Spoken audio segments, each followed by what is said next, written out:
When we speak of the Persian Empire, most people imagine splendor, marble halls, golden thrones, gardens stretching endlessly under the desert sun. It was a world of precision, elegance, and divine order. But beneath that shimmering beauty ran something far darker. For the Persians did not merely conquer lands, they conquered the human mind.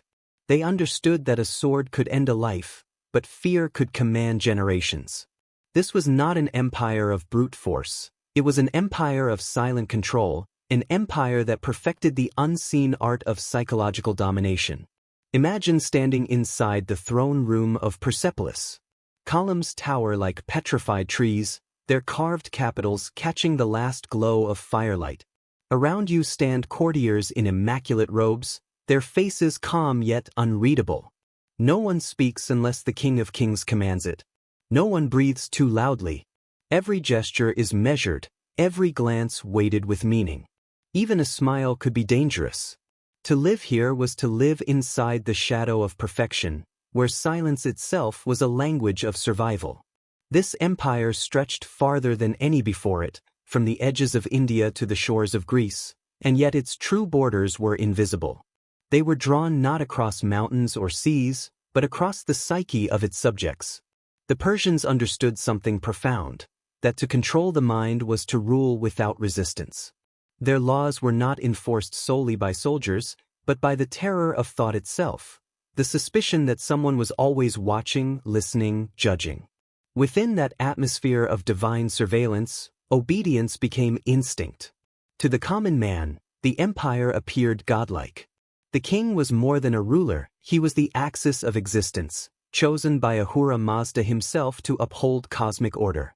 To defy him was not merely treason, it was blasphemy, an act against the fabric of creation. This fusion of religion and authority gave their control a sacred sheen. The people did not only fear punishment, they feared spiritual corruption. And so, the Persians discovered something extraordinary. Faith could amplify fear, and fear could strengthen faith. The mind became its own prison, and the prisoner believed it was holy. But every perfection breeds paranoia. The court of the Persian kings was a theater of constant performance, where trust could never be absolute. A single misplaced word, an unguarded glance, could bring ruin. The Persians understood that fear was not chaos, it was order maintained through invisible pressure. The greater the beauty of the empire, the more delicate its control had to be. Behind the fragrance of their palaces, behind the carved reliefs of kings granting mercy, there existed a machinery of psychological mastery, subtle, silent, devastating. The Persian Empire's genius was not in how it killed its enemies, but in how it made them destroy themselves. Through humiliation, isolation, and the constant erosion of certainty, they crafted methods that transcended pain. To the Persians, a broken mind was the ultimate victory, a symbol of their divine power to bend human will. They knew that torture was not merely an act, it was a philosophy. Pain was only the surface. True mastery lay in making the victim believe the pain was deserved, inevitable, or worse, eternal. This is where our story begins, not in battlefields or bloodshed, but in the quiet chambers of fear. Here, in the heart of the empire, the art of psychological torture was born. It was not invented overnight. It evolved through the Persians' obsession with control, beauty, and perfection. Every whisper, every ritual, every punishment had a purpose, to preserve the illusion that the empire was flawless, that rebellion was impossible, and that even the gods themselves approved of human suffering when it served order. The Persian Empire has long since turned to dust, but its influence endures. Every regime that ruled through fear, every power that twisted truth to control the mind, has drawn, knowingly or not, from the Persian legacy. They were the first to weaponize thought itself, to understand that the mind, once broken, never fully heals. Theirs was not just an empire of land and gold, it was an empire of fear. And within its shining cities, the darkest art of all was perfected, the art of psychological torture. There is a strange kind of silence that fills the Persian court, a silence not born from peace, but from fear. Every footstep, every whisper, every breath carried meaning. In the vast palaces of Susa and Persepolis, Power was both magnificent and suffocating.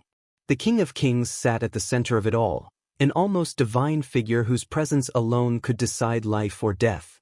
Yet what truly maintained his empire was not his armies or his wealth. It was the invisible network of paranoia he so carefully cultivated. They called it the eyes and ears of the king.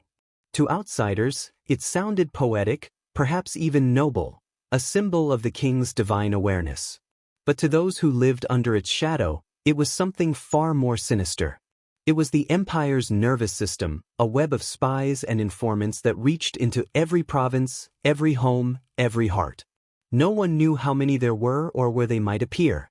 A loyal servant could be an informant. A trusted friend could be listening for words of doubt. The effect was immediate and profound. People learned to guard their thoughts as tightly as their treasures. It is said that Darius the Great once remarked that order is not maintained by trust, but by vigilance. His vision of vigilance was absolute. Each satrapy, the administrative divisions of the empire, was ruled by a governor who held immense power, yet was constantly watched by royal inspectors. These inspectors could arrive unannounced, question anyone, confiscate records, or even execute a governor without warning if disloyalty was suspected. It was a brilliant and terrifying system, one that turned fear into efficiency. Imagine being a noble in this environment. You feast in halls of gold, your robes woven with the finest threads from Babylon, and yet a single rumor could end you. You do not sleep peacefully, for you never know which servant listens through the curtain or which guard's loyalty is already purchased by the king's hidden agents. The Persians didn't need to torture everyone. The possibility of surveillance did the work for them. Every man became his own interrogator, constantly questioning what he should say, how he should look, whether his loyalty appeared sincere enough. This atmosphere bred a unique kind of psychological torture, paranoia institutionalized. It turned courtiers into prisoners of their own fear, chained not by iron, but by uncertainty. There was no escaping it, because it was everywhere and nowhere at once. To live in the Persian court was to live inside a mirror maze of suspicion. The more you tried to prove your loyalty, the more your efforts were doubted. The king, ever distant and godlike, thrived on this balance of fear. It ensured that no one grew powerful enough to challenge him, and that devotion to his image became almost religious. Yet this system was not merely political, it was psychological art. The Persians knew that fear without evidence becomes madness, and madness breaks men faster than pain. The brilliance of their control lay in its invisibility. A whisper could ruin you, but you might never know who spoke it. A servant might vanish and no one dared ask why. The terror was subtle, almost elegant. It didn't explode, it simmered. It consumed slowly, silently, until every subject internalized it. Obedience became instinct. Silence became survival. At the heart of this empire was a man who ruled without ever needing to shout. The King of Kings rarely raised his voice. He didn't need to. When he frowned, men trembled. When he smiled, they wondered what it meant. His silence carried the weight of divine judgment. Even those closest to him never truly saw his face as that of a man. They saw the vessel of Ahura Mazda, the keeper of cosmic order.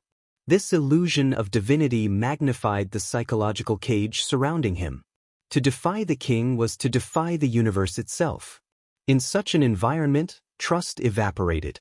Fathers watched their sons for signs of rebellion. Generals suspected their aides of betrayal.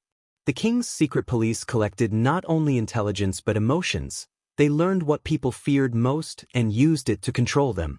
If a noble was ambitious, they praised his loyalty in public only to summon him later for questioning. If a servant was devoted, they promoted him beyond comfort, making him visible enough to draw envy and suspicion. It was a calculated chaos, one that kept the empire's heart beating through anxiety. But the true genius of Persian psychological control was that it was self-sustaining. Once planted, fear grew on its own. Even when the king's agents were nowhere to be found, people imagined them everywhere. Rumors spread faster than decrees.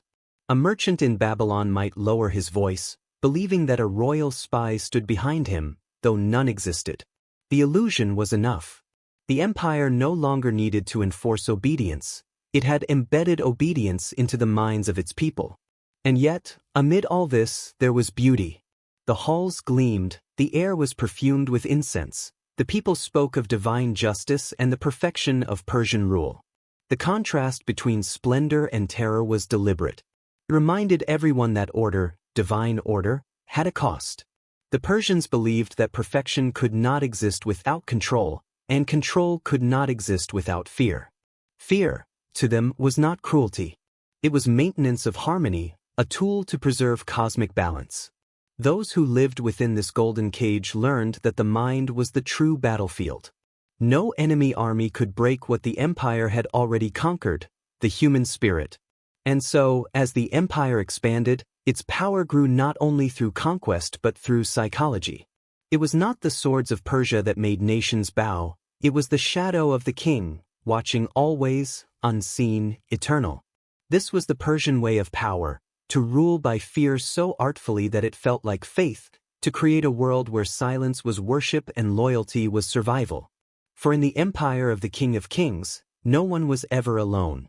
The eyes and ears were always listening, and even one's own thoughts could become a weapon turned inward. The result was a civilization that glittered like gold on the surface, but beneath it pulsed the cold, perfect rhythm of fear, the soundless heartbeat of a kingdom that had mastered the psychology of power. There is a moment in every empire when control demands spectacle, when the ruler must remind his people not only of his power but of the consequences of defiance. For the Persian Empire, that reminder came in the form of one of the most haunting punishments ever conceived: scaphism. It was not designed merely to end a life. It was designed to unravel a mind. A punishment so grotesque and slow that it transcended cruelty and became something else entirely, a psychological masterpiece of terror. The story begins, as many Persian horrors do, in the service of order. The empire prided itself on law, and treason was considered the ultimate sin, not only against the king but against the divine order of the cosmos. Death alone was too merciful for such an offense. The punishment had to reflect the enormity of betrayal. It had to destroy the traitor's body and soul, and through him, send a message that would echo in every heart across the empire. That message was simple: the King of Kings could command even the insects of the earth to avenge his will. Scaphism, whose name comes from the Greek scaphe, meaning boat, was reported by historians such as Plutarch as a uniquely Persian form of execution. But it was far more than an execution. It was an ordeal, a descent into madness. The condemned was stripped naked and placed between two hollowed wooden shells, shaped like boats, that enclosed his body from head to toe. Only the face, hands, and feet were left exposed to the open air.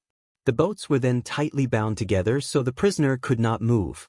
At first, it seemed like a simple device of confinement. But the true torture had not yet begun. Next came the milk and honey. The victim was force-fed large quantities of milk until vomiting began, and then more still, until the stomach could take no more. Honey was smeared over the exposed flesh, on the face, on the eyes, on the mouth, between the fingers and toes, everywhere the skin met air. At first, it seemed absurdly sweet, almost ritualistic. But within hours, the sweetness became a curse.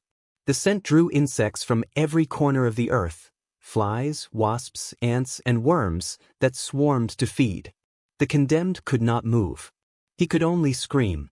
4 days, the victim remained trapped in that wooden coffin, floating sometimes on a stagnant pond, exposed under the burning Persian sun.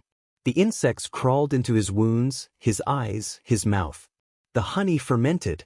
The milk spoiled in his gut, bloating him, producing a slow, unbearable decay from within. The skin blistered, the flesh broke, and the insects laid their eggs inside.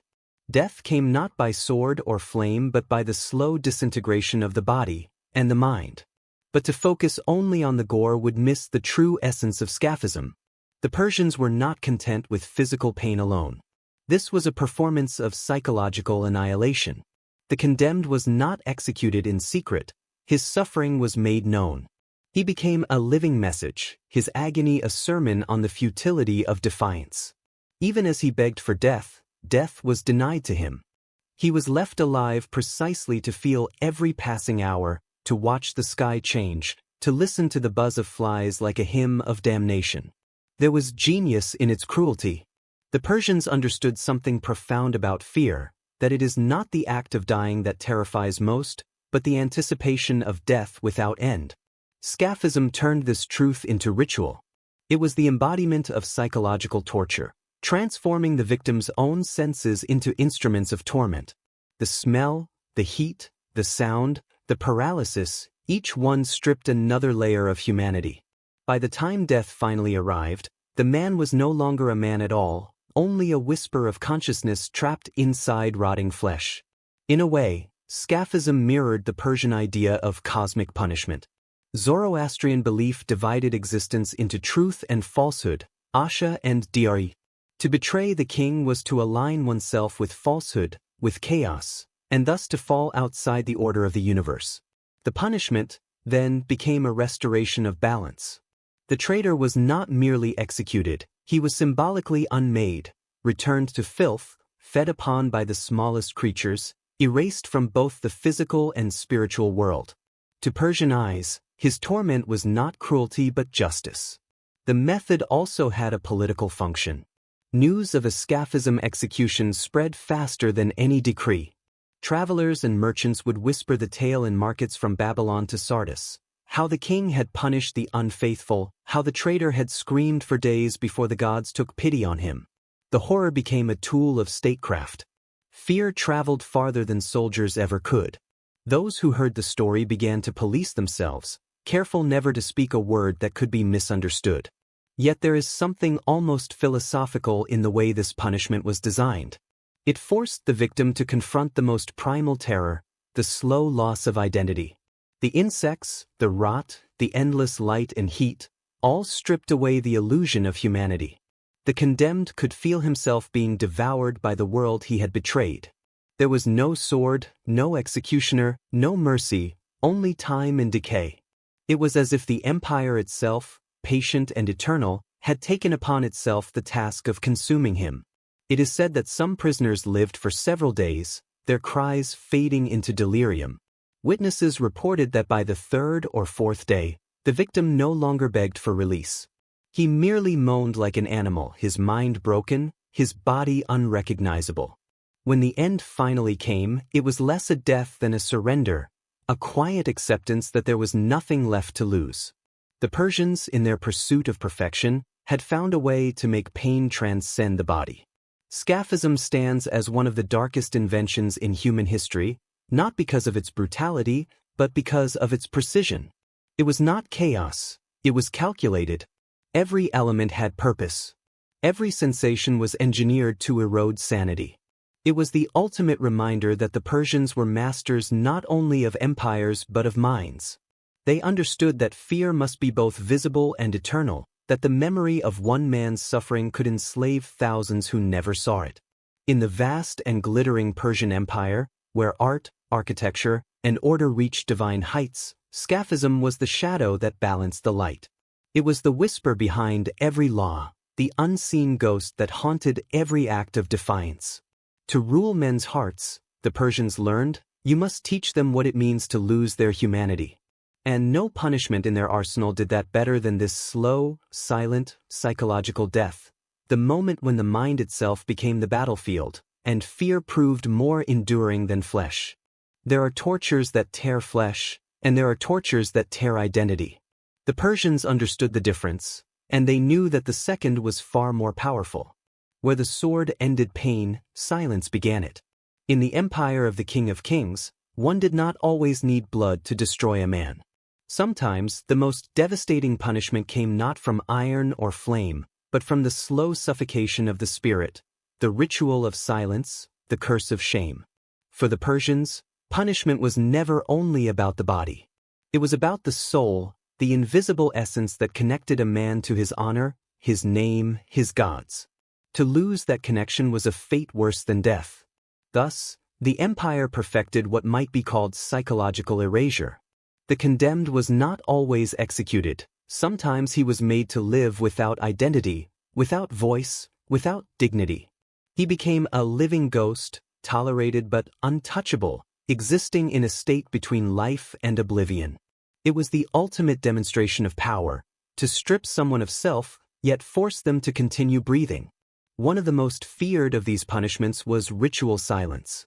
When a nobleman or official betrayed the king's confidence but was too valuable or too connected to execute, he was condemned to a life where his words were forbidden. He could appear in court, he could attend ceremonies, but he could never speak. Servants would bow to him, but none would answer his gaze. If he attempted to speak, others turned away as though he did not exist. His meals were delivered in silence. His presence was endured, not acknowledged. The punishment was elegant in its cruelty. A man who once commanded thousands could be reduced to invisibility without a drop of blood spilled. His power was not taken, it was ignored, and in that ignorance, it withered. The Persians knew that to be unseen was to cease to exist. Silence, they believed, was not peace, it was obliteration. Another form of soul punishment was the parade of shame. In a society obsessed with dignity and divine order, public humiliation was agony beyond measure. The condemned might be paraded through the streets in tattered robes, their symbols of rank stripped away, their heads shaved, a gesture that signified divine rejection. They were made to walk through marketplaces where even beggars turned their backs. This was not merely a display of punishment, it was a ceremony of unmaking. Every Persian punishment carried a message about cosmic order. Zoroastrian thought saw truth as light and falsehood as shadow.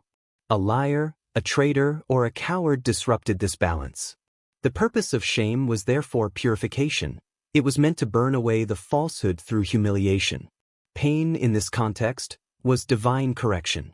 The Persians didn't torture the soul for pleasure, they did it to restore balance between the man and the moral universe. To them, psychological suffering was a sacred fire. Consider the punishment of the half-buried man.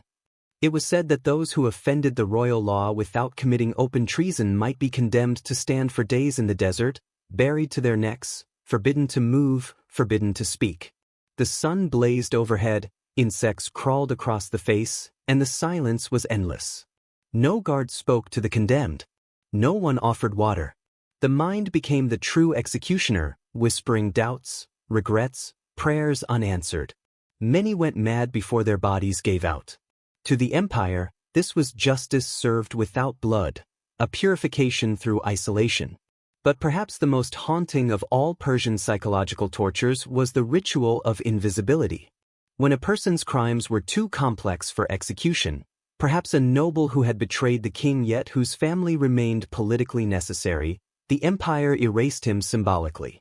His name was removed from records. His house was stripped of banners. His servants were reassigned. He was forbidden to wear the colors of nobility, forbidden to enter temples, forbidden to speak the king's name. In the eyes of the empire, he no longer existed. Yet he lived. That was the torment, to be alive in a world that had already buried you. This practice reveals the extraordinary sophistication of Persian punishment. They understood the human need for recognition. To be seen, to be named, to be remembered, these were the anchors of identity. Remove them, and a person's mind begins to unravel. They become a ghost, walking among the living but belonging nowhere.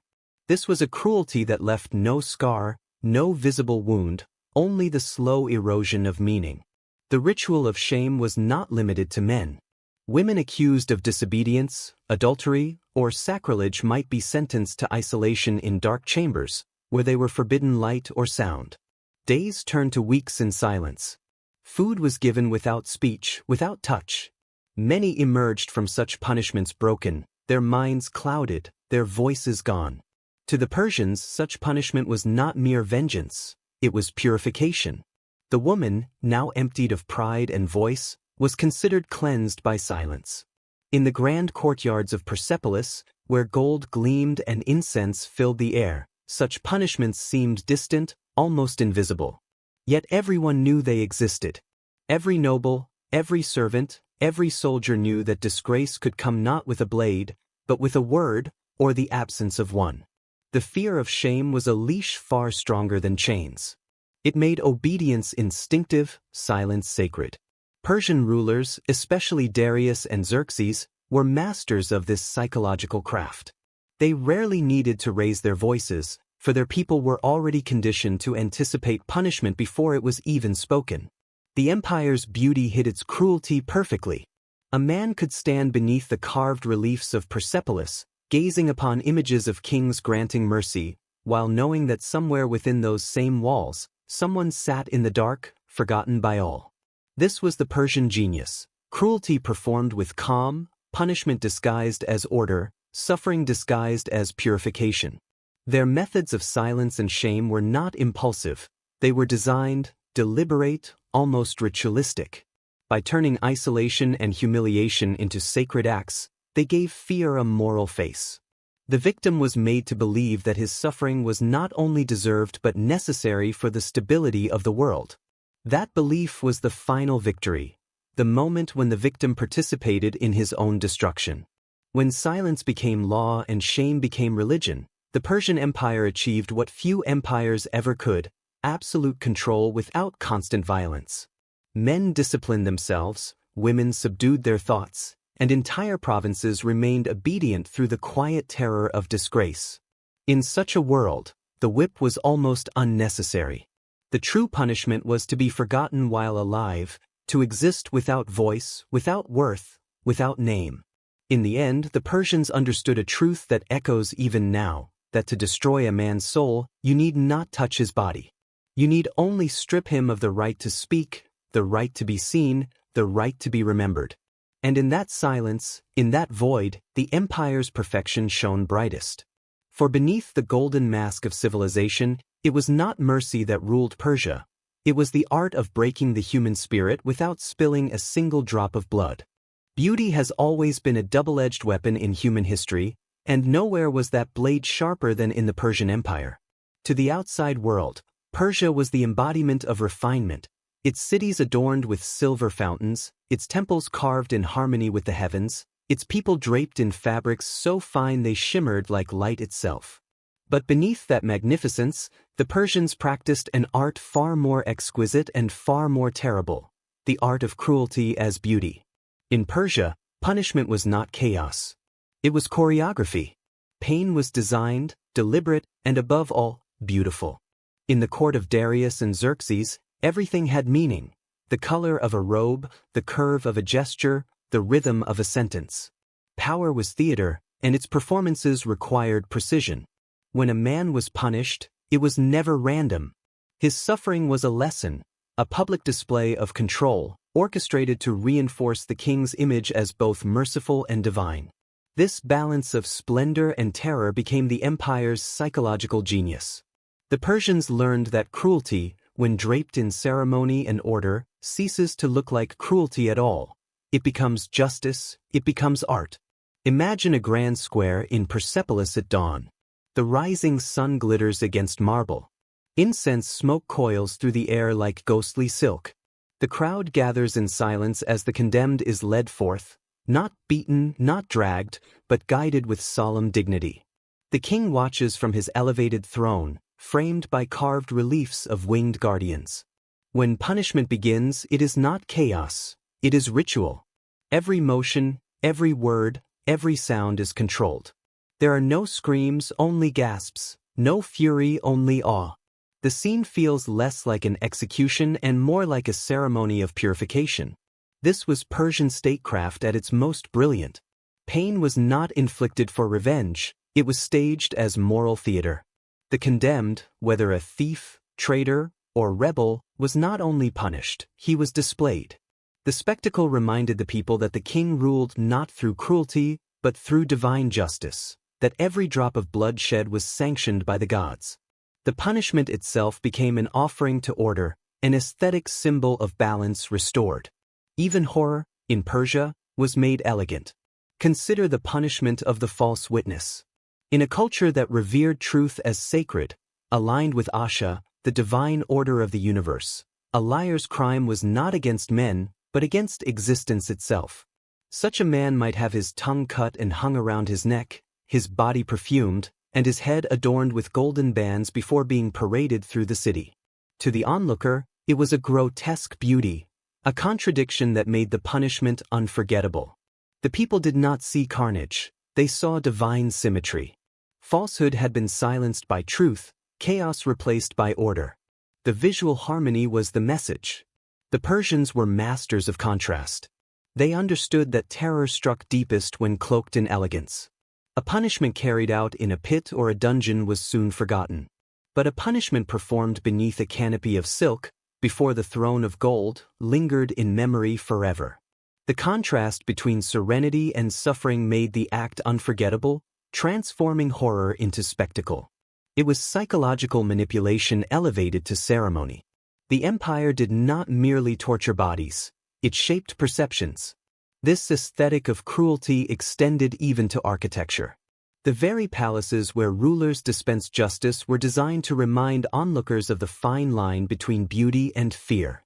In the reliefs of Persepolis, captives are shown kneeling in perfect calm, presenting gifts to the king. There is no depiction of struggle, no blood, no pain, only harmony. But beneath that serene imagery lies a truth. Those who disobeyed were erased from the stone itself. Their absence became their punishment. Even art became an accomplice in erasure. The Persians didn't need to carve their victims' suffering, they immortalized their obedience instead. There was, too, a calculated rhythm to Persian punishments. The spectacle of pain was often followed by acts of mercy. A condemned noble's family might be spared, or the king might personally grant water to the dying.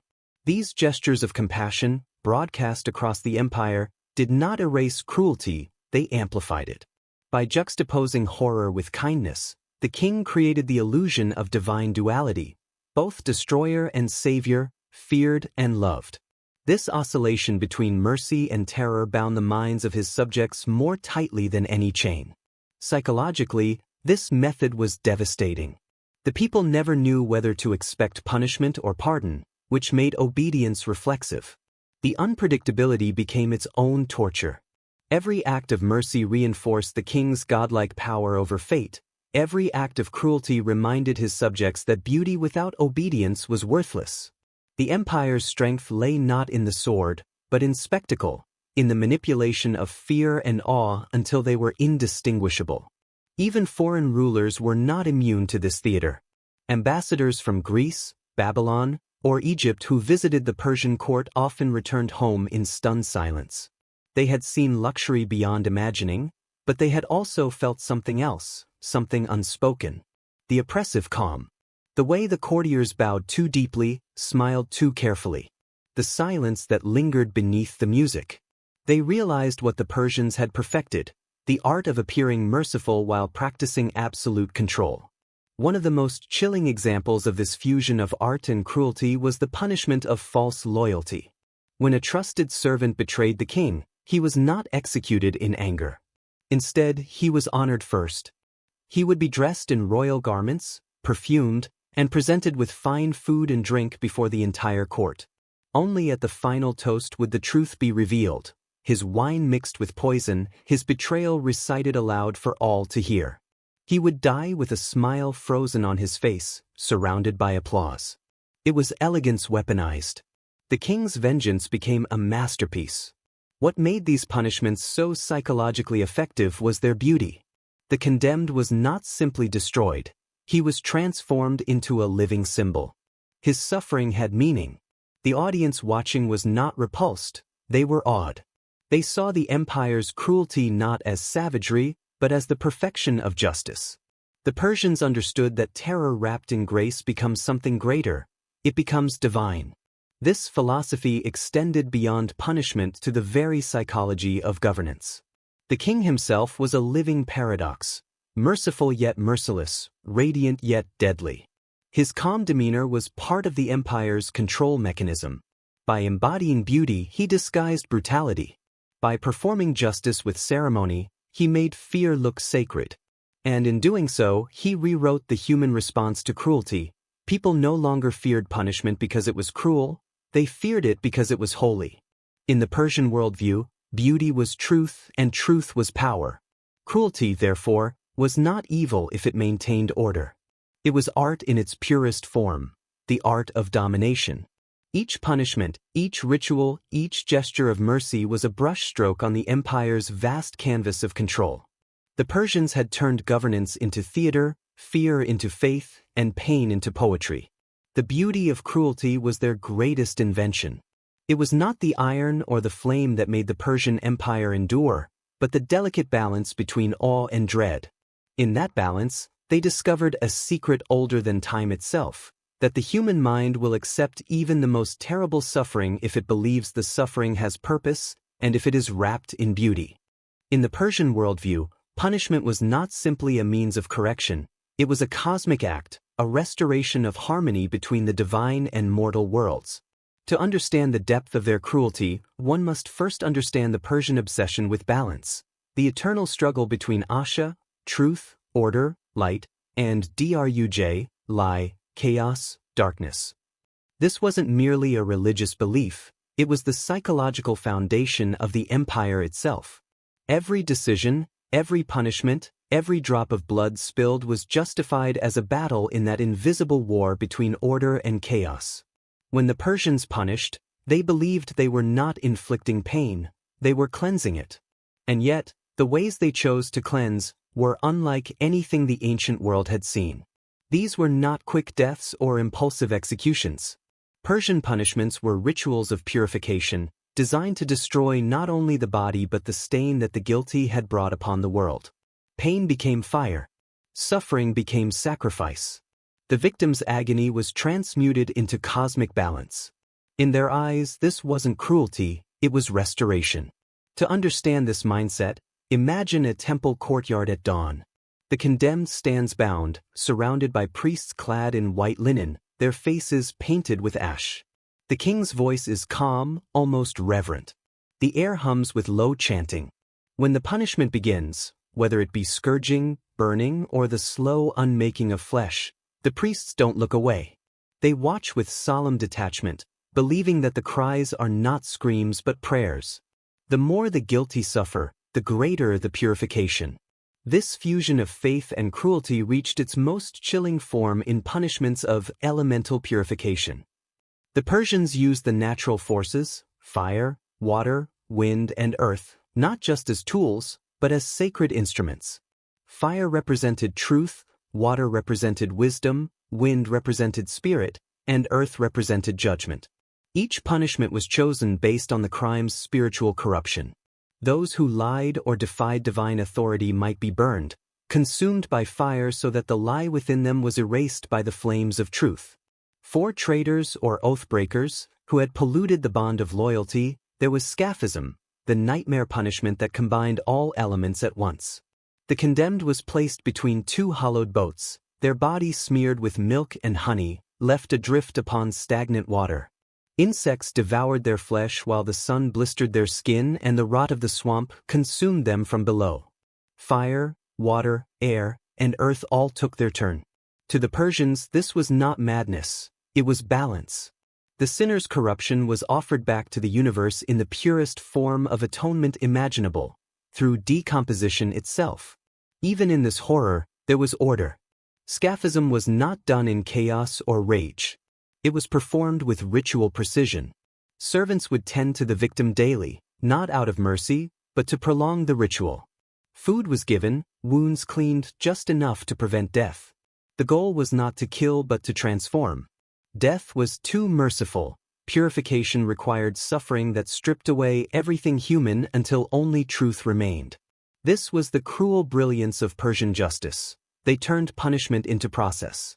To them, it wasn't enough for the guilty to die. They had to experience their cleansing, to feel the gradual unraveling of their sin through pain. This philosophy blurred the line between torture and theology. The condemned wasn't merely paying for their crime, they were fulfilling a divine role. Their body became a vessel of redemption, their agony a message to the gods. Fire was considered the holiest of all purifiers, and thus the most sacred of punishments. Yet it was not used recklessly. To defile fire with unworthy flesh was a sin in itself. The Persians reserved burning for crimes that violated divine truth, blasphemy, oath-breaking, and heresy. In these executions, priests would perform elaborate ceremonies before lighting the pyre, asking the gods for permission to let fire cleanse what cannot be forgiven. The flames were treated as living entities, judges rather than tools. And as the condemned was consumed, witnesses would pray, not for mercy, but for balance restored. Water, on the other hand, symbolized cleansing from deceit. Those who had corrupted others, bribers, poisoners, false prophets, might be drowned. But this, too, was ceremonial. The condemned would be lowered slowly, their heads repeatedly submerged and lifted. Each breath became an act of confession, each gasp a cry for purity. The ritual was as much psychological as physical. It mimicked the act of rebirth, forcing the guilty to face suffocation again and again, until the final breath marked their release. Even burial alive, one of the most feared punishments in the empire, followed this pattern. It was reserved for women accused of betraying their sacred roles, especially priestesses or royal wives. They were buried in chambers with minimal air, water, and food, left to die slowly, unseen. This, the Persians said, allowed the earth itself to judge them. The soil became the silent arbiter, and the isolation ensured their shame would not contaminate others. What seems like cruel imprisonment to us was, to them, a sacred sentence, a literal return to the womb of the earth to be reabsorbed by creation. Psychologically, these rituals achieved something terrifying. They erased the boundary between morality and cruelty. By transforming torture into religious duty, the Persians ensured that even their executioners felt holy. The act of punishment was not an expression of hatred, it was devotion. Pain became sacred work. This absolved the empire of guilt, allowing unimaginable brutality to coexist with spiritual serenity.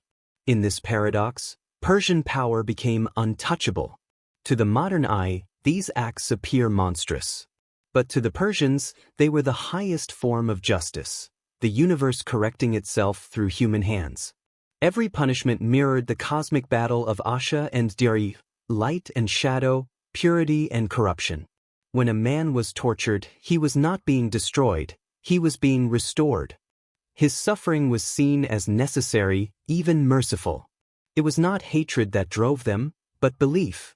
And perhaps this is what made Persian cruelty so enduring. It was rooted not in rage, but in faith. The calmness of the priests, the order of the ritual, the absence of chaos, all of it conveyed the same message. Pain was not random. It was ordained. The condemned's screams did not disturb the ceremony because they were part of it, music in the symphony of justice. By fusing theology, psychology, and artistry, the Persians elevated punishment into transcendence. They didn't just make people fear pain, they made them believe in it. To disobey the king was to fall out of harmony with the universe itself, and punishment was the only way back into balance. It was this philosophical foundation, not their armies or gold, that made their empire endure for centuries. In their fires, rivers, and earth burials, one sees not only cruelty but an echo of something universal, humanity's endless desire to make suffering meaningful. The Persians perfected that illusion, turning agony into ritual, horror into holiness. Their punishments were not merely instruments of control, they were mirrors held up to the human soul, reflecting both its darkness and its yearning for order. If the Persian Empire had one divine mirror for its cruelty, it was their pantheon, a realm where gods themselves suffered, commanded, and judged with terrifying precision. The Persians did not invent pain, they sanctified it. Their gods, like their kings, ruled not through kindness, but through cosmic balance, a balance that demanded sacrifice, obedience, and purification through suffering. To understand the psychology of Persian punishment, one must understand the gods who inspired it, beings who embodied the eternal dance of light and shadow, purity and decay, mercy and vengeance. At the heart of Persian belief stood Ahura Mazda, the wise lord, the embodiment of Asha, divine truth and order. He was perfection incarnate, radiant, omniscient, pure. Yet, his existence was incomplete without his eternal adversary, Engra Mainyu, the spirit of Diri, deception, chaos, and corruption. The world, in the Persian mind, was the battleground between these two forces. Every soul, every breath, every act of justice or cruelty participated in this invisible war. In such a worldview, pain was never random. Suffering was the battlefield of the soul. A man's agony was proof that the divine conflict raged within him, that the light and the darkness were wrestling for his fate. This belief gave suffering an almost sacred dignity. When a traitor or heretic screamed beneath Persian punishment, onlookers did not merely see a sinner, they saw the Druj being burned away by Asha. Pain was the fire through which truth revealed itself. The kings of Persia, from Darius to Xerxes, saw themselves not merely as rulers but as chosen instruments of Ahura Mazda. They were the human embodiment of divine justice, entrusted with maintaining Asha across the mortal realm. To disobey the king was to disrupt cosmic order itself, an act of blasphemy that demanded not mere execution, but purification. This is why Persian punishments were so deliberate, so slow, and so symbolic. They were imitations of divine judgment. In inscriptions carved into the cliffs of Behistun, Darius proclaims, "By the grace of Ahura Mazda, I am king. I am a friend of the right, an enemy of the lie." That single line reveals everything about Persian psychology. The king's enemies were not men, they were lies. To destroy them was not vengeance, but duty. When rebels were impaled, flayed, or drowned, their deaths were depicted not as acts of cruelty but as moral triumphs. The Persians believed that to preserve truth, one must sometimes annihilate the false, completely, painfully, beautifully. The gods themselves, in Persian myth, set the precedent. Ahura Mazda was pure, but his world was constantly polluted by Ingra Mainyu's corruption. To cleanse creation, he unleashed ordeals upon both gods and mortals. Firestorms, droughts, floods, all were divine punishments meant to test purity. Humanity, therefore, inherited not mercy, but endurance. In this theology, to suffer nobly was to align oneself with the gods. To avoid suffering was to resist truth. Priests taught that pain was a divine test, a crucible through which the soul proved its allegiance. This made the Persian people psychologically resilient and terrifyingly obedient. Even in agony, they believed they were part of something cosmic. When the condemned screamed, the crowd heard not despair but confession, a spirit purging itself of impurity. Thus, the line between religion and torture dissolved completely. Every punishment became a sacred reenactment of divine order restoring itself. The rituals of purification mirrored these myths. When a man was sentenced for heresy or deceit, his punishment often echoed the divine ordeals from Persian legend. If he had defiled truth with lies, he would be burned, as Ahura Mazda's fire burned away the corruption of Ingra Mainyu. If he had poisoned water or crops, he might be drowned, returning to the element he had desecrated. Each element corresponded to a divine principle, and to violate it meant to face that element's wrath. The king, in turn, became a priest, not punishing, but officiating a sacred rite. Even the architecture of their temples reflected this theology of suffering. The sacred fires of Zoroastrianism burned eternally, tended by priests who saw in each flame the embodiment of divine truth. Those flames were never extinguished, not even during executions. Punishments often took place within sight of temple fires, reminding all who watched that divine eyes were upon them. The condemned's suffering was witnessed not only by men, but by gods. It was spectacle for heaven as much as for earth. The Persians were not unique in linking pain to piety, but they perfected the psychological balance between terror and transcendence. Unlike the Romans who punished to display power, or the Assyrians who tortured to instill fear, the Persians cloaked their cruelty in divine meaning. Theirs was not the cruelty of sadists, but of priests. They believed that to cause pain in the name of truth was not evil, it was sacred duty. This mindset gave rise to one of the most haunting paradoxes of their civilization, the holiness of obedience. In the Persian moral code, submission to order was identical to submission to God. The king's laws were divine laws, his wrath, divine wrath. To rebel, therefore, was not just treason, it was sin. And sin demanded purification. The empire's psychological grip on its subjects was absolute because fear of pain was indistinguishable from fear of damnation. Ancient accounts describe Persian soldiers marching into battle not for conquest, but for cosmic duty. They believed that dying for Asha guaranteed eternal honor, while living deceitfully condemned one's soul to endless corruption. The battlefield, like the execution ground, became a stage for divine purification. Blood was not simply spilled, it was offered. Even death was aestheticized into ceremony. And this spiritual fatalism was mirrored by the king himself. Xerxes, for instance, was notorious for his calm cruelty. When one of his engineers failed to build a bridge over the Hellespont, he had the man executed, but not in rage. Xerxes first prayed to the sea, then ordered the waters whipped and branded with hot irons, as though punishing the element itself for disobedience. To us, it seems madness. To him, it was theology in motion, a human imposition of divine order upon chaos. The punishment was not for vengeance, but for cosmic restoration.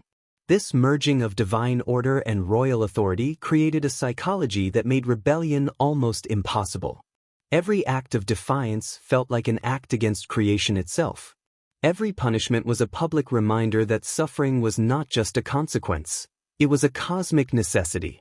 In this way, the Persians achieved what few empires could, the alignment of fear with faith and pain with purpose. The priests who witnessed executions saw themselves as custodians of spiritual hygiene. When a criminal died, they performed purification rites afterward, sprinkling holy water, burning herbs, and reciting hymns to cleanse the air of spiritual corruption. These acts reinforced the illusion that justice had not only been done, but sanctified. The Persian people were conditioned to see pain as medicine, punishment as prayer.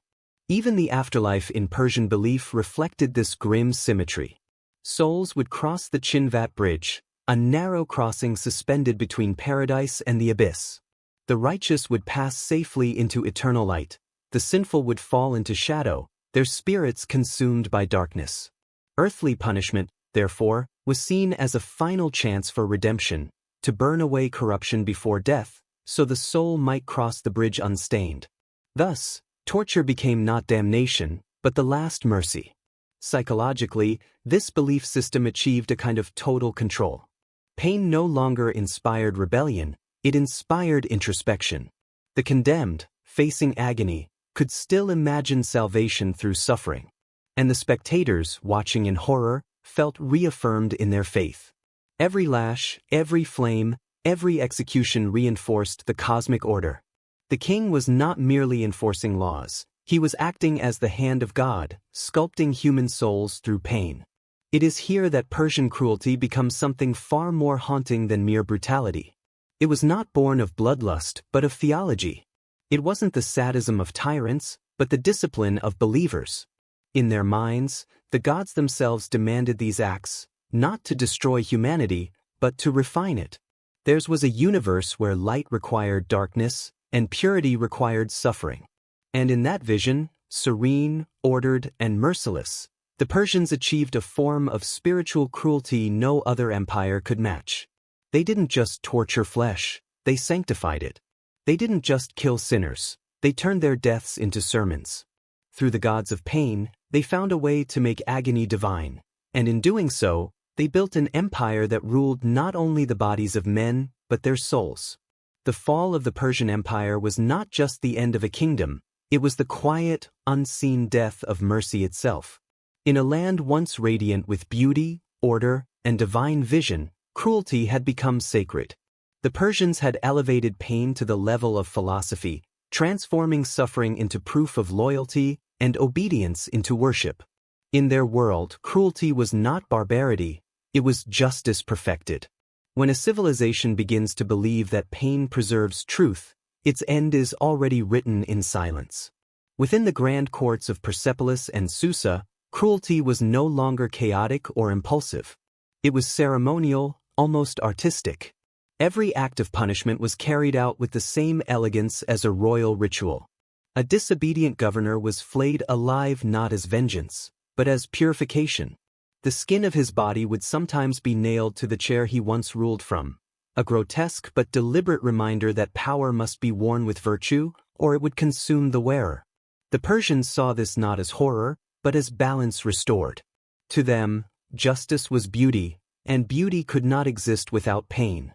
The condemned were never treated as equals, they were treated as lessons. A man impaled before the gates of a city did not simply die. He became a symbol.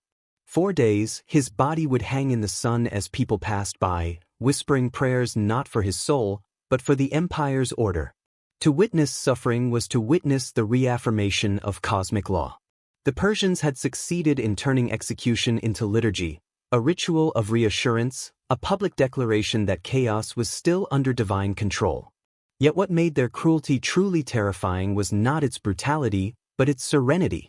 The priests who read the divine laws, the soldiers who carried them out, the scribes who recorded the condemned's name, all acted with quiet conviction.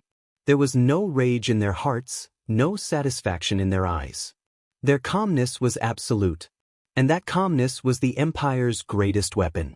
For when cruelty is delivered without emotion, it becomes eternal, an institution, not an act. That is when mercy truly dies, not when men are violent, but when they are certain. The Persians had always seen themselves as guardians of Asha, divine order, truth, and harmony. Opposed to it was Diryi, the lie, the force of chaos and corruption. Every rebellion, every betrayal, every sin against the King of Kings was not a political offense. It was an assault on the universe itself. The punishment that followed was therefore not cruelty, it was cosmic correction. By breaking bodies, they believed they were repairing creation. In that conviction, they found moral clarity, and in that clarity, they lost their humanity. Over time, compassion became a weakness, mercy an indulgence. Even the noblest courtiers learned to suppress empathy in the name of balance. To feel pity for the condemned was to question divine justice, and to question justice was to invite destruction. Thus, silence became virtue, and obedience became survival. The empire's grandeur depended on everyone playing their part in this ritual of control, from the lowest servant to the highest noble. And yet, beneath that immaculate order, decay had already begun. The same belief system that unified the Persian world slowly turned inward, poisoning itself. When pain becomes law, it spares no one. The kings who once claimed divine wisdom became prisoners of their own ideology. To appear merciful was to appear weak. To forgive was to invite rebellion. So they became harsher, more suspicious, more alone. In the golden halls of Persepolis, paranoia ruled more fiercely than any army. The king could trust no one, not his satraps, not his generals, not even his bloodline. Whispers of conspiracy were answered with public executions, confessions carved out through torment. The empire that once controlled millions through awe and reverence now ruled through pure, unrelenting fear. The very psychology that had kept the empire stable had transformed into its most lethal toxin. As cruelty became institutionalized, its presence spread beyond the palace walls. It shaped the minds of ordinary citizens. Parents taught obedience as survival, not as virtue. Servants learned to smile without sincerity, to hide their thoughts like contraband. Even religion became a performance. People prayed not from devotion, but from terror of divine punishment. In such a world, the soul itself withers. The flame of Ahura Mazda, which once symbolized purity and enlightenment, began to feel different. To the Persians of later generations, that sacred fire was no longer comforting. It was watchful. It judged. The gods themselves had become agents of surveillance. Priests preached righteousness, but behind their chants was the cold breath of fear. The empire still shone like gold from afar, but within, the light had become unbearable. This was the final transformation, the moment when cruelty ceased to be a tool and became an identity. The Persians no longer saw pain as a means to preserve order, they saw it as proof of divine authority. The more they punished, the more they convinced themselves they were serving truth. But truth without compassion is only tyranny disguised as justice.